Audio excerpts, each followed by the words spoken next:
an attitude of welcoming internally, attitude of settling and gathering,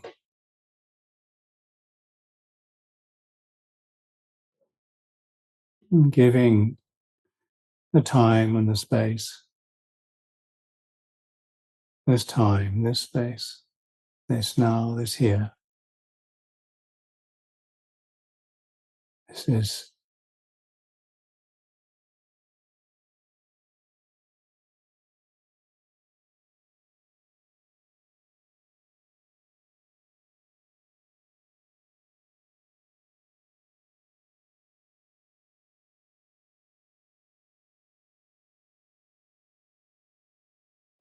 there's nothing to carry to this time and place, to protect,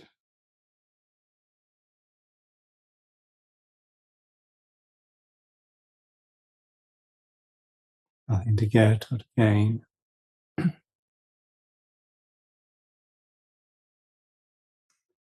worry or fear.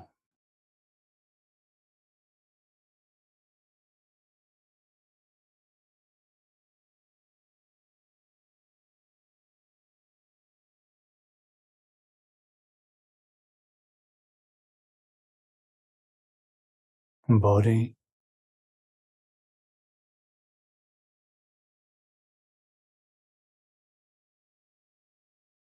and settled here.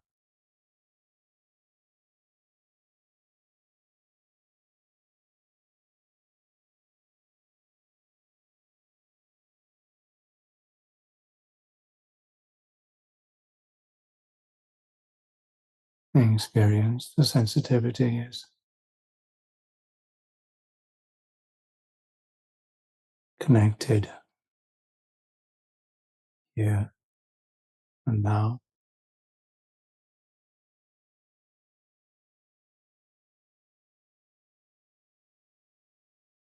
The whole of experience is welcomed, and the energies gathered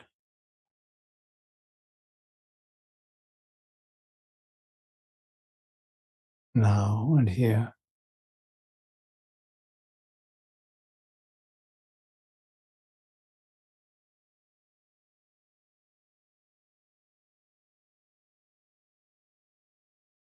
The knowing,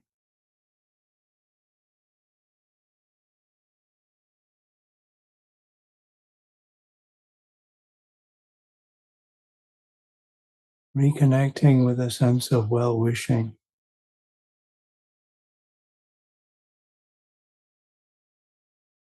We're here because we wish ourselves well.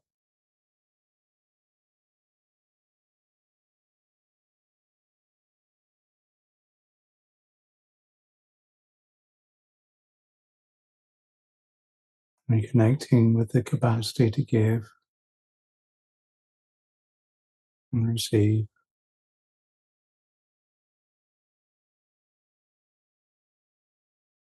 Receive experience with the gift of attention, however it is. It's all right.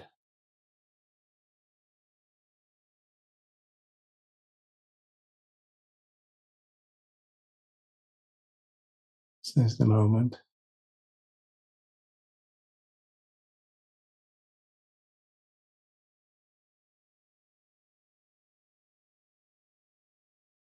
This is the breath.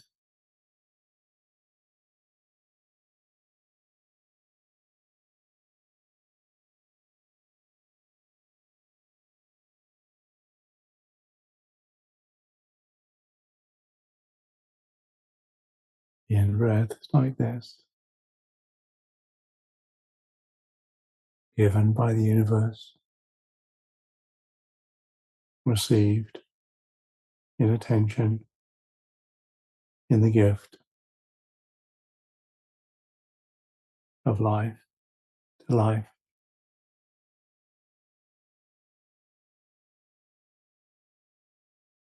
The out breath released.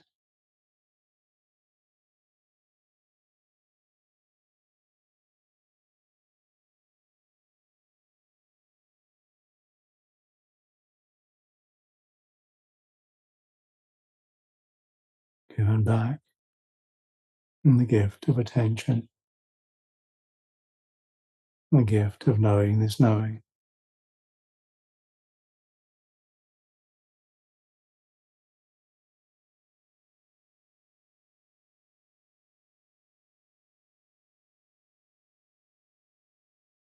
In this capacity,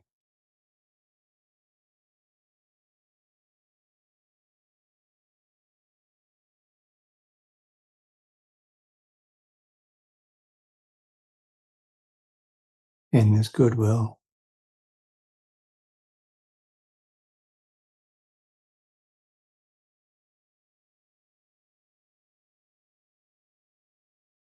in this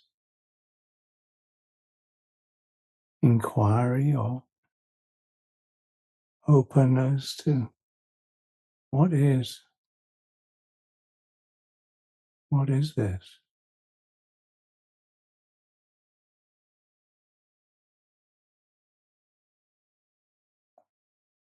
without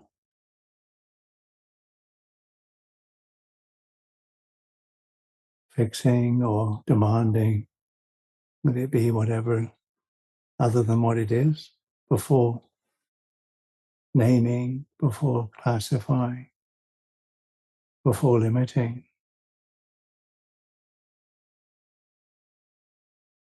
This knowing of the knowing.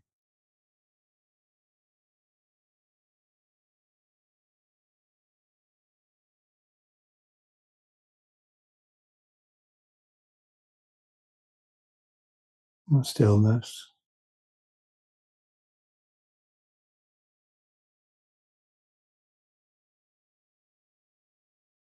and the sensitivity.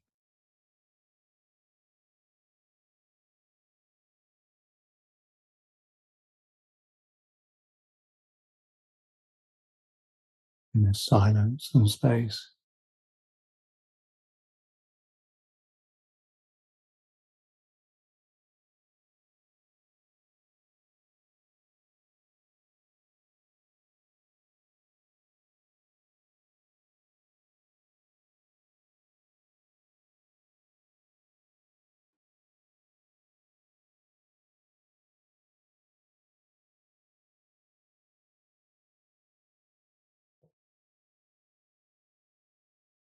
In the body, alert, released, connected.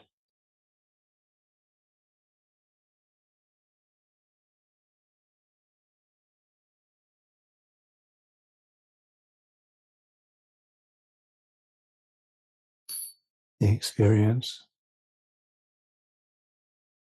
received,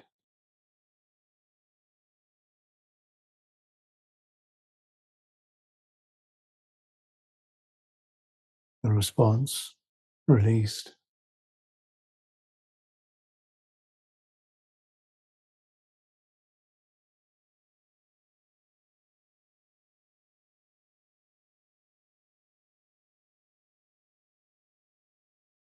No getting or gaining.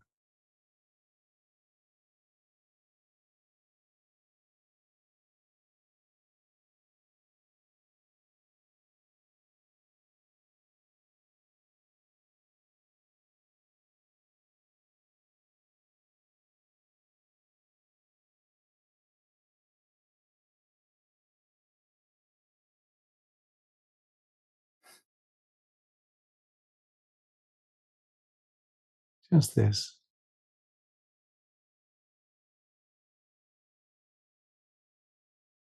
Just this capacity.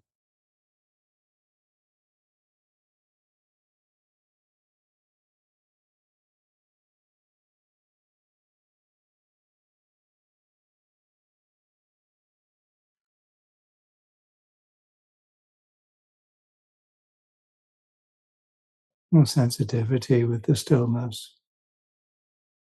stillness of the body.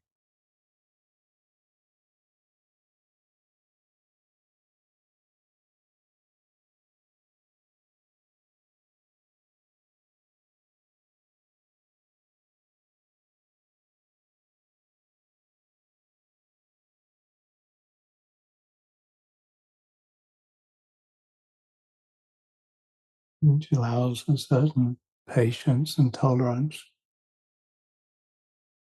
with this stillness, certain appreciation of the strength to give life to life without demanding it be different, without restlessness or shutting down.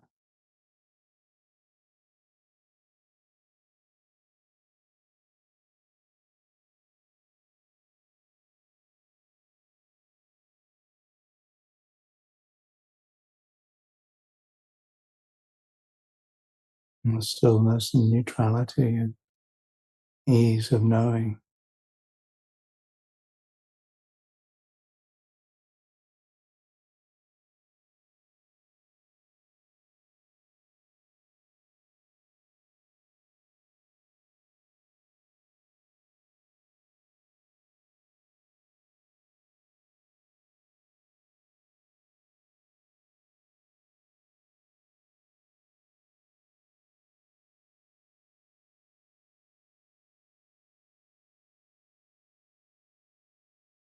The whole of the breath, the whole of the body breathing.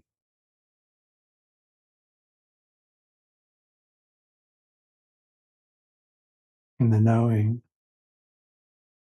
in the interest. Now, here.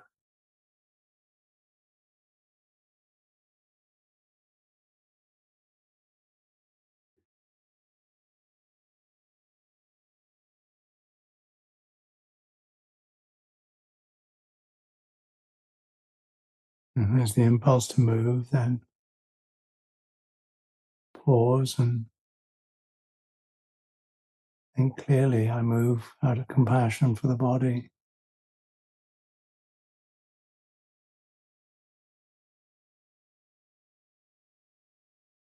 and smile.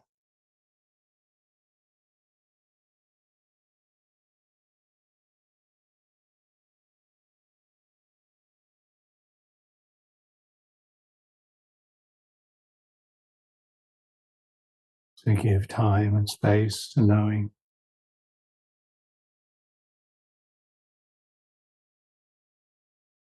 time and space to receiving and responding.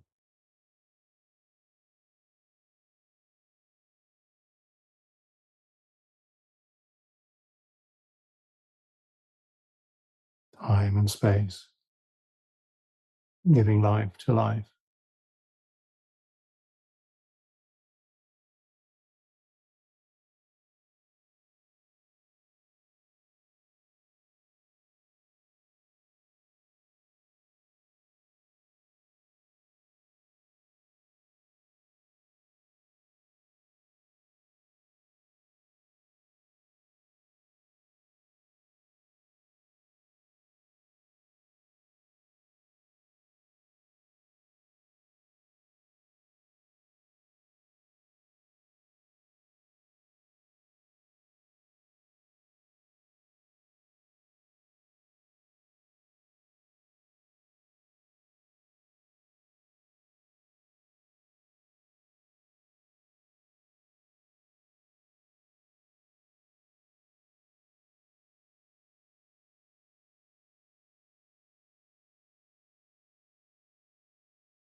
And it's like this.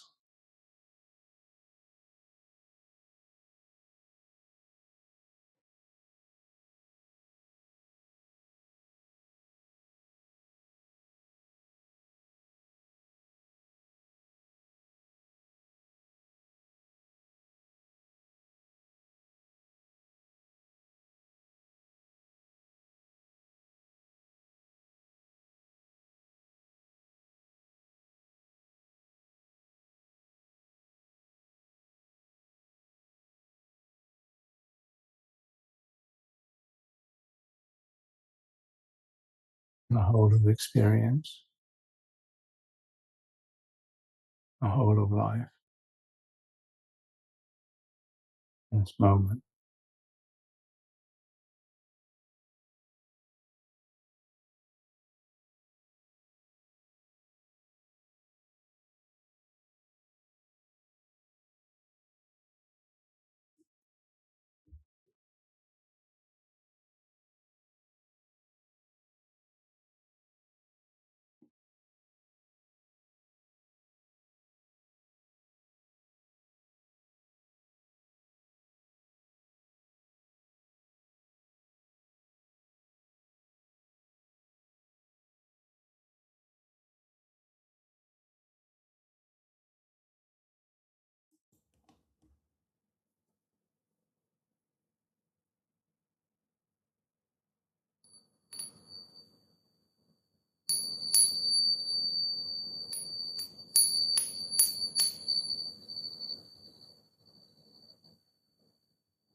Namo tassa bhagavato arahato samma sambuddhassa. Namo tassa bhagavato arahato samma sambuddhassa. Namo tassa bhagavato arahato samma sambuddhassa. Buddham dhammam sangham namasami.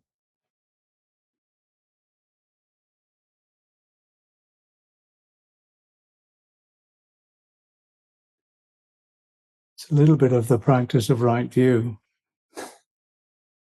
Namo tassa bhagavato arahato samma sambuddhassa. It's practicing being in touch with the sense of recognizing what is most precious, where to look to for inspiration, confidence that there are beings that have realized and can teach. And this is the practice of mundane right view. So just saying Namo tassa bhagavato arahato samma sambuddhassa is practicing right view. It's a good job. We monks do it a lot. Because we need to practice right view. Buddhang dhammang sanghang namasami is a reconnection with the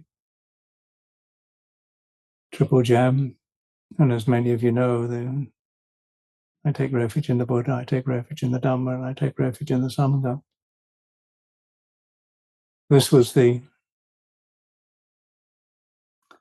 way that the bhikkhus joined as Sangha. So it's not a small thing. And actually, joining the beings that see the danger in endless, aimless wandering, joining that community.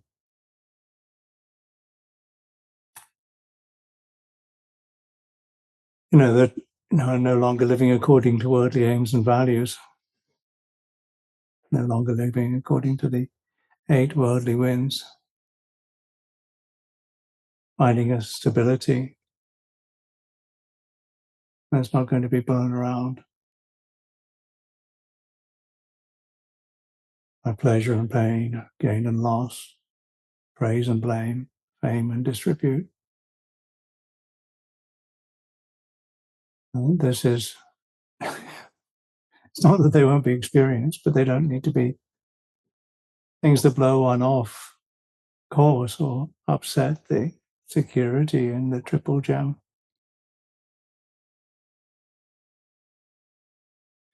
So namo tassa bhagavato arahato samma sambuddhassa. Don't knock it.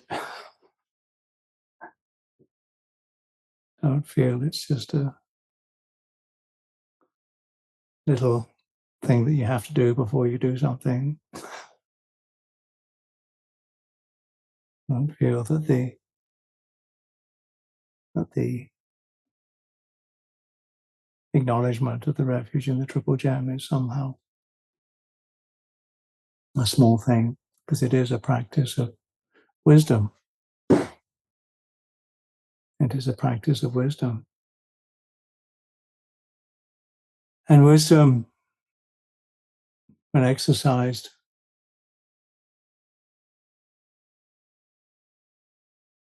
to relieve suffering now and in the future, allows compassion to work.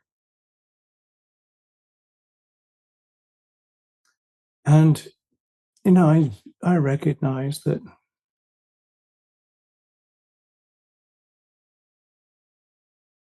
when I'm in a lot of pain, I can get incredibly stupid. All I want to do is try to get rid of the pain, and not even knowing that that's happening is worse. This is the way of not understanding that there's pain, not understanding the fundamental pain and stress of life, not understanding that our responses to that can be incredibly stupid as we try to run away from it. And this is acting on ignorance. And acting on ignorance is what avijja is about. Avijja is about action. It's a verb, ignoring something. This is one way of talking about avijja. Avijja is something we're doing, we're ignoring something. Ignoring the Four Noble Truths, or ignoring the First Noble Truth, really. Ignoring the First Noble Truth, trying to run away from it, or trying to pretend it's not there, or whatever. So, not relating to that. So, not relating to pain and stress in a way that is actually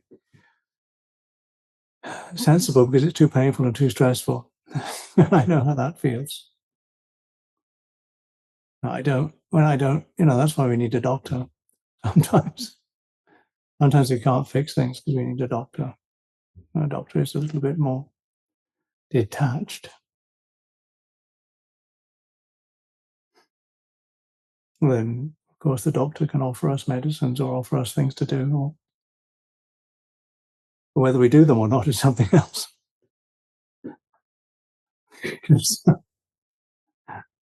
Because one of the results of ignorance is also blindness. You can't see what we're doing. Obscurity. Things are muddled. This is one of the ways they talk about moha. Moha is a sort of darkness, a not seeing, obscurity of being able to figure something out. I mean, they're two different ways of looking at the same sort of thing, really. But for just convenience, you can call ignorance or avijja as active and causal, and moha is the experience of not understanding and not being clear about things. being in the dark. And I suppose that's why for some meditation teachers, they really encourage sitting with one's eyes open rather than turning off and goodbye cruel world. Because, but I think for many of us who've grown up with the idea of closing your eyes with meditation, it's a way of like basic protection, so you don't get too distracted, so you don't go looking around. As people who do walking meditation find out that they can spend a lot of time with their eyes wandering all over the place. So, no, this is what we can figure out.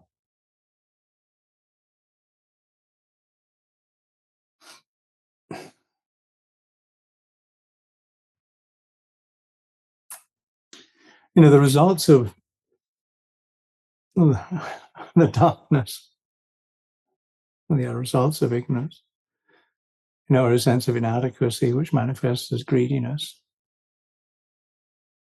and a sense of being overwhelmed, which is also inadequacy, which is which results in aversion and anger and pushing away. So we try to push away our pain, and we try to distract ourselves from the pain. Pushing ourselves away from the pain is that's not succeeding in that. Then any sort of pain or something just triggers something, and you get into allergies, or distract ourselves from our pain, and we get into addictions. Chasing the dopamine hit, chasing the hit. Give me something else that's going to make me satisfied. This is the one way of talking about ignorance and delusion and blindness. But hey, we can practice wisdom. Namo tassa bhagavato arahato samma sambuddhassa.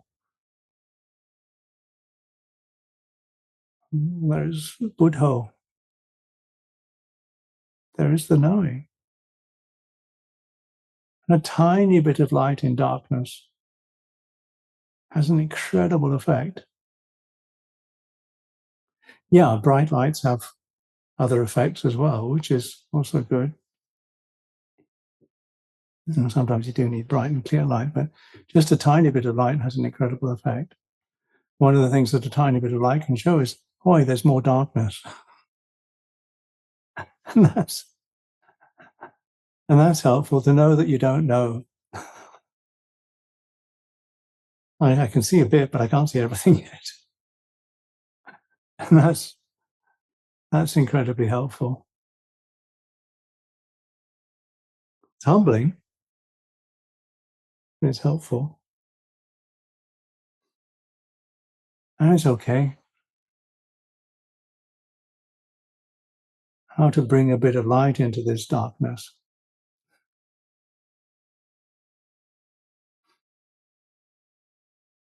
It's just the Namo tassa bhagavato arahato samma sambuddhassa already brings some light, because there's a sense of, look, there must be some sort of way out of here. And that's that confidence through however it arises,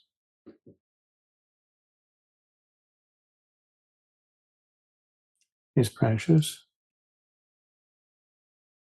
and can give us the energy to do something. And of course, the confidence is a balance with that.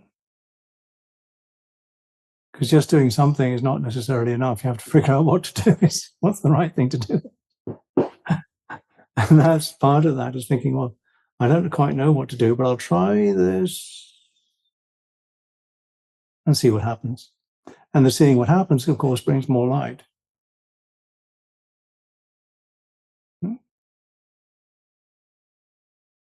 Because there's the confidence to acknowledge that, well, maybe has made a mistake, or maybe one's got it right. And this is the direction to move in. This is the things that one can do. These are the volitions that actually are helpful, that one can practice. Harmlessness, non-indulgence, non-hatred, non-evil, not wishing evil. And this makes life lighter, both clearer in terms of light and lighter in terms of less heavy. It covers both types of lightness.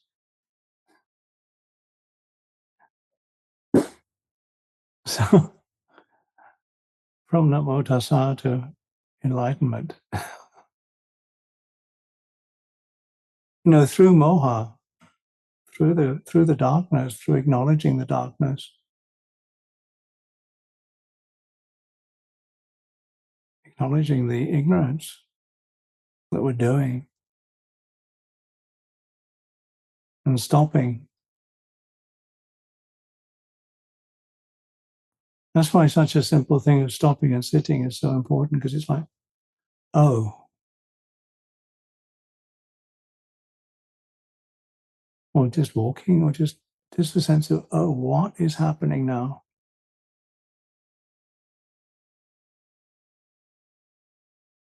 Is the breath coming in or going out? How's the knowing? Is the knowing known? The sense of knowing acknowledged? Knowing the knowing?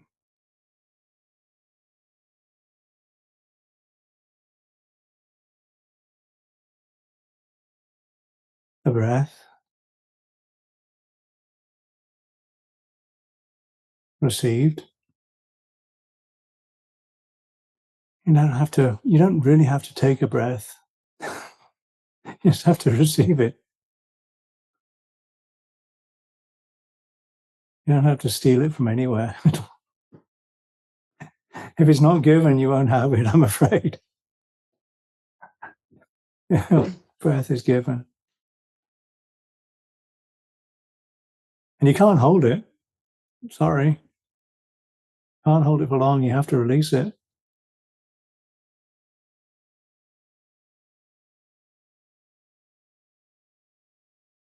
I'm going to keep this breath.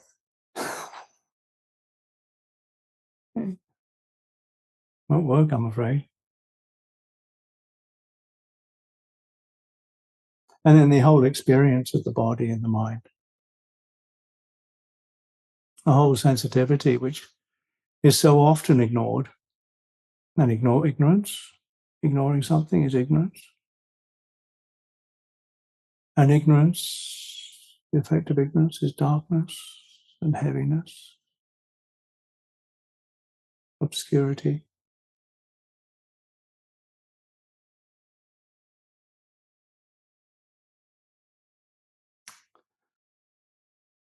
And then a sense of inadequacy, and a sense of separation, and a sense of, I've got to get something more, I've got to get rid of something because I'm obviously not good enough. Or I'm so powerful that I can push everything away. Oh, goodbye, cruel world. I just crawl under a rock.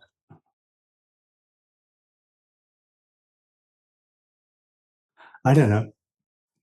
These are just something that might spark something.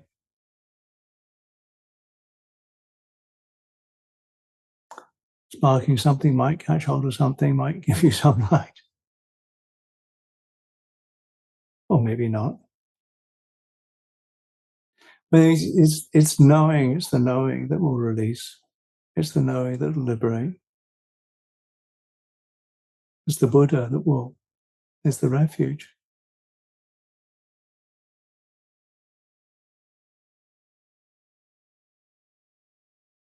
And the confidence in that capacity to know.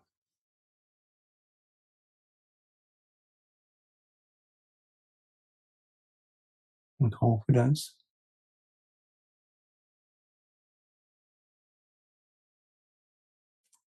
Right? It stops being personal because it's just causes and conditions flowing. And there's really, what happens next is just not sure.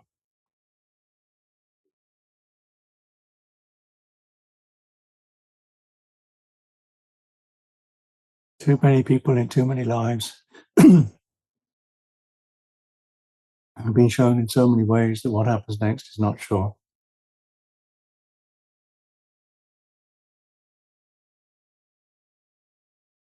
And so, where to find a refuge, where to find something or some way or some security.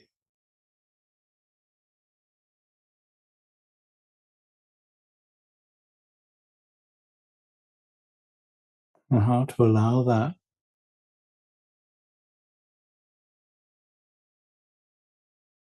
to not be personal.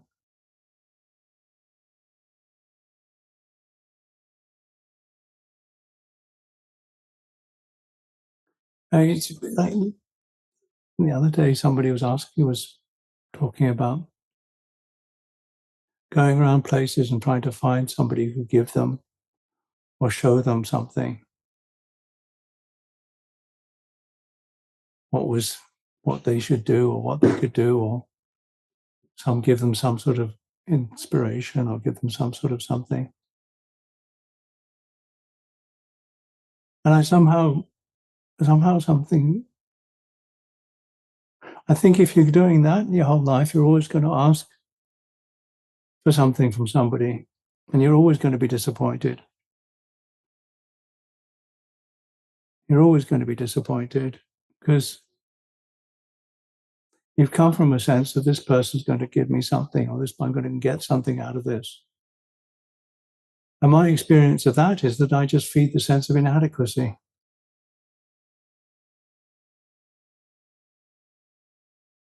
Whatever I get is never going to be enough. And whatever I get rid of, there'll still be more mess. So, what can you offer in a situation? What attention can you give in a situation? What kindness can you give?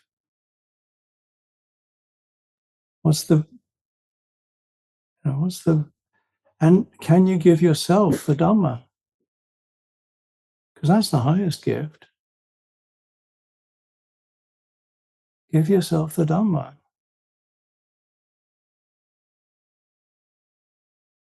Huh? And then you won't be asking for others. And you won't be, because the Dhamma, and it's not, you don't get less of it by giving it to yourself. What's the right thing to do here? What's the best thing that I can do here? What's the best thing to speak, say, think? What's the best way to use the energy now? What's the understanding that I can offer to this being of the stresses that this being is experiencing? This is stressful. This sense of separation, this sense of me here and you there is stressful. There's nothing wrong with it. It's not supposed to be otherwise. Because the sense of connection is there, and the connection is also association with the dislike or separation from light. Possible separation, fear of separation from the light. How is it all going to end? Because what begins ends.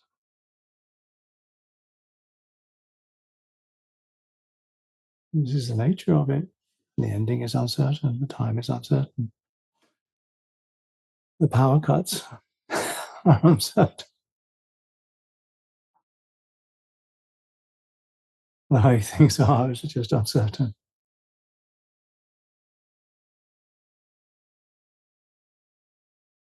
The internet connections are always uncertain. Not where the computer's behave. Not just this much.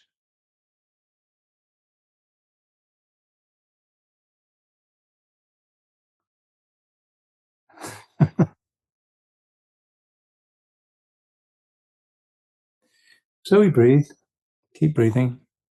The breath is received, released.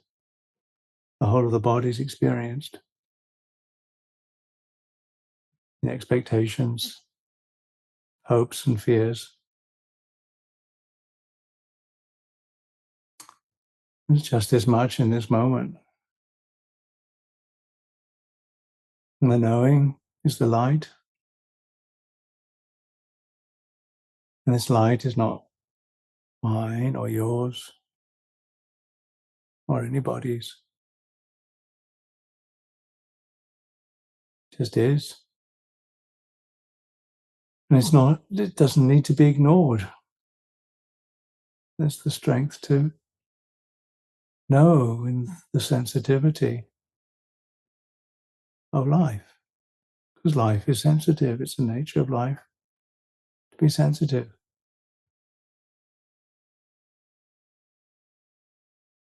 And being sensitive is definitely being irritated. Because the senses are basically irritations.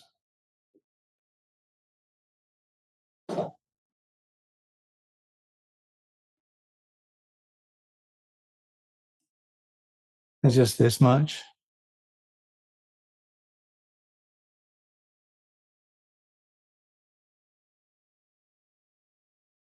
And the responses to the irritations, can it be endured? Can there be patience to actually know the irritation of being alive?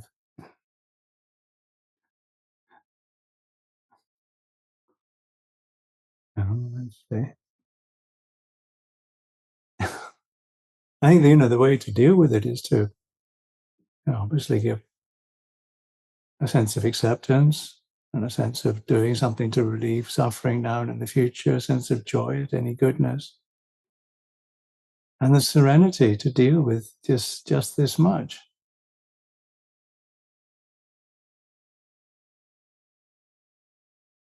Serenity and the humility. This is what this can do now here. This is the limitation. This is the best that can happen right now. If it wasn't, it wouldn't be this way if it wasn't meant to be this way.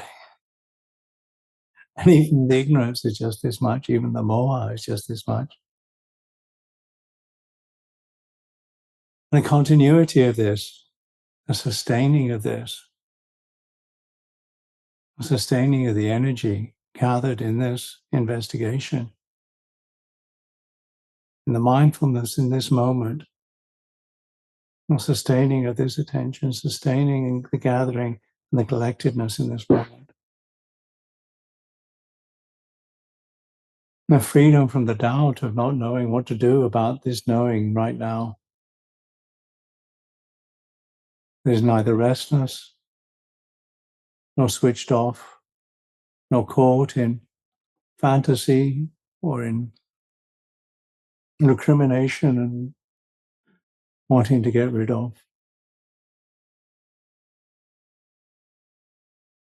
Sustaining the collected, gathered intention to be here, this place, now, which is where all freedom can be realized, can be known.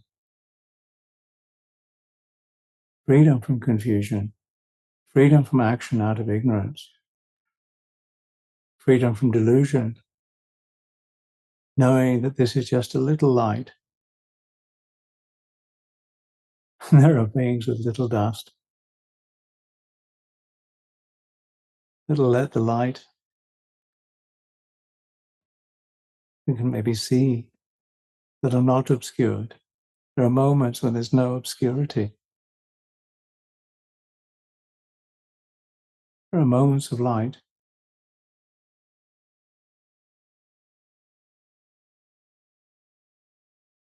An awakening in this moment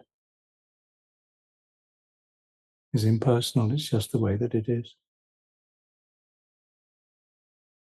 So this is the reflection I can offer you. It's a reflection. The reflection is interesting because it's also a distortion.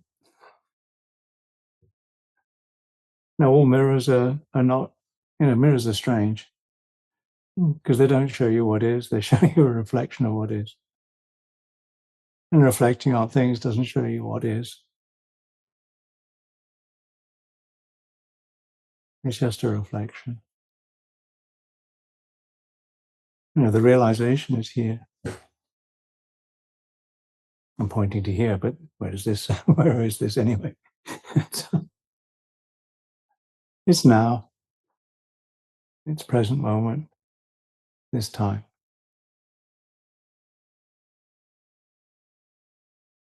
So thank you. And if you have further questions, then maybe if you want to type them in, we can try that for a bit. But for now, anyone?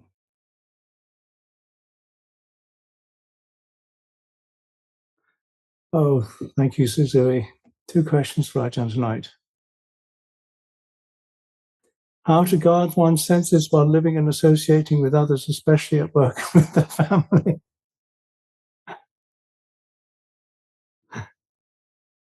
Oh, dear.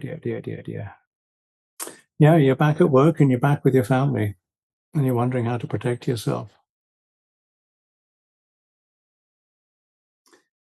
Do you have the sense of going inwards and saying to yourself, may the Devas protect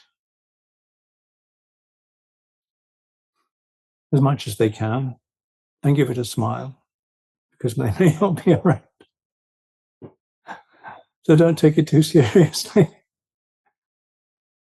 And I was talking to the guy who's just started his job in China, and he says, because I said don't take it all too seriously, and he says that his colleagues are saying that he doesn't take anything seriously, however bad it gets.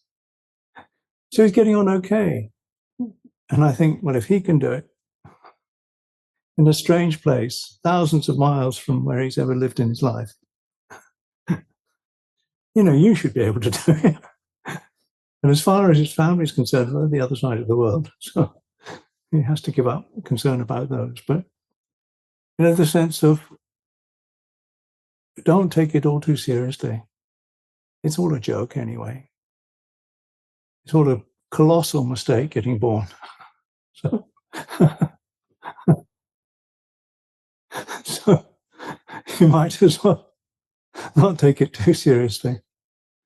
But then you get a student who's emotionally blackmailing everybody after the first week, dumping all their life stories on me. Call the counselor, get help, call the fire brigade if there's a fire. And, it's not your responsibility, but yes, if anybody's saying they're going to kill themselves, usually people who say they're going to kill themselves often do actually wind up doing it. They don't always, but they do. So it is a dangerous situation, and as many people as possible should know about it so that you're not left on your own, feeling that you have to cope with this because it's scary. If somebody's saying, if you don't do this, I will kill myself. Yeah, it's scary because it's not your responsibility actually to deal with that, but it is your responsibility to let enough people know that you need help and that this guy certainly needs help, whoever they are. And it's worth calling in the authorities or letting as many people know as possible. Document it. Don't just tell people. Send the emails. Document it. Tell their parents, everything. Shed as much light on it as you can. I mean, recognize that your light's going to be colored by a sense of I can't cope. And that's okay. It's okay to feel that I can't cope. I can cope in the sense of I need help. I can cope by asking for help. But to recognize that something's too heavy is not wrong. So that's what I would do with those. It is scary.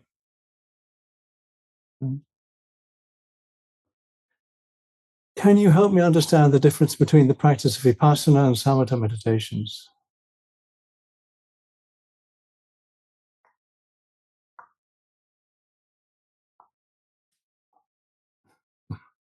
The same hand. That was Ajahn Chah's thing, wasn't it?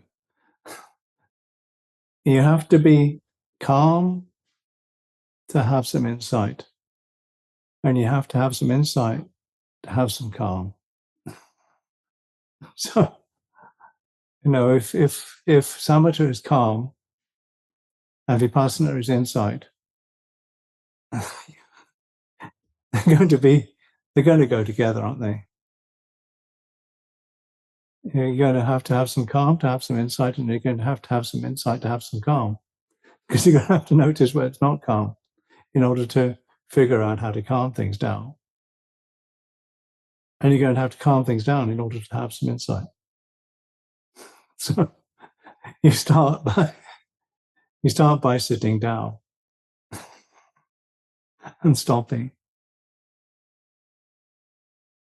and remembering why you're doing this, because that gives you some insight. And it's also quite calming to know that you're doing this because you wish yourself well and you wish to understand.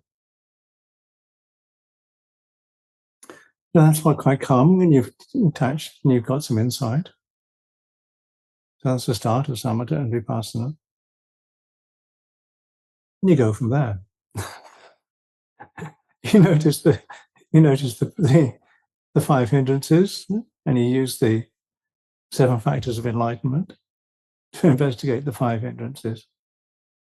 So, but you need to keep sati going, because you need to figure out what's happening. So you need to know what's happening in order to have some calm, and you need to have some calm in order to know what's happening. So samatha and vipassana are 2 sides of the same thing. You have practiced vipassana. If you've tried to practice calm, you've practiced vipassana. You've just not noticed that you've practiced vipassana. So, and then you figure out, hey, this is uncertain, this is stressful, and I don't need to take it personally. And this is called insight or vipassana into anicca, dukkha, and anatta. So, and that makes it calmer, because you then don't take it so personally. So you practice samatha and vipassana together. They can't be separated, actually. You think you've not practiced vipassana, but you have, but you've just not used it in a way to actually reflect on transientary, anicca, dukkha, and anatta. Yeah? And if something is anicca, uncertain and uncontrollable, then it's stressful. And so there's no need to take it personally. This is the Anatta Lakkhana Sutta. And this is the first 5 disciples awakening to the 5 khandhas, being anicca, dukkha, and anatta. Sabbe sankhara anicca, sabbe sankhara dukkha, sabbe dhamma anattati. This is the insight. This is vipassana.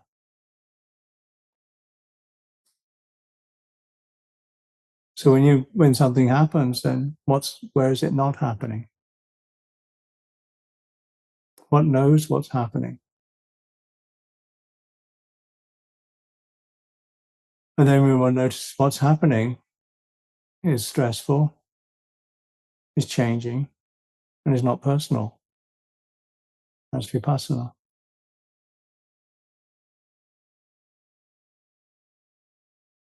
Okay.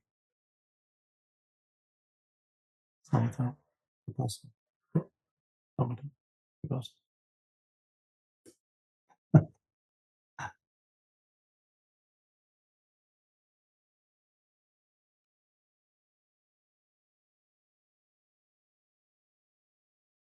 Okay.